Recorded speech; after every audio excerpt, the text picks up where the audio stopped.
అందని ద్రాక్ష పుల్లన. ఒక అడవిలో నక్క ఒకటి నివసిస్తుంది. ఒకరోజు అది ఎంత వేటాడినా ఆహారం దొరకలేదు.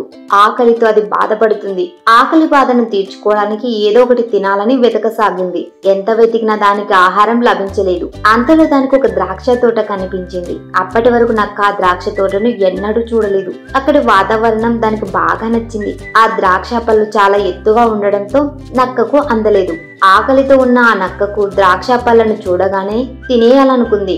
ఎలాగైనా వాటిని తినాలని పైకి ఎగిరి ప్రయత్నించింది. కానీ అవి అందలేదు. తిరిగి ప్రయత్నించింది. అలా చాలా సార్లు ఎగిరినప్పటికీ ద్రాక్ష పళ్ళు అందకపోవడంతో నిరాశ చెందింది. పట్టు వదలకుండా మళ్లీ ప్రయత్నించినప్పటికీ విఫలమైంది. నక్కకు అందనంత ఎత్తులో ద్రాక్ష పళ్ళు ఉన్నాయి. ఎన్నో రకాలుగా ప్రయత్నించిన నక్క అలసిపోయింది. దాని శరీరంలోని శక్తి అంతా నశించిపోయింది. దాంతో ద్రాక్ష పళ్ళ కోసం ఎగిరే ప్రయత్నాన్ని విరమించుకుంది. అయితే ద్రాక్ష పళ్ళు తినాలనే దాని ఆశ మాత్రం చావలేదు. నిరాశగా వెనుతిరిగిన నక్క తనను తాను ఓదార్చుకుంటూ, ఈ ద్రాక్ష పళ్ళు చాలా పుల్లగా ఉంటాయి, అందుకే అందలేదు, ఇకపై వాటి వైపు కన్నెత్తి కూడా చూడకూడదు అని తనను తాను సమర్థించుకుంది. ఇందులో నీతి ఏంటో మీకు అర్థమైందా?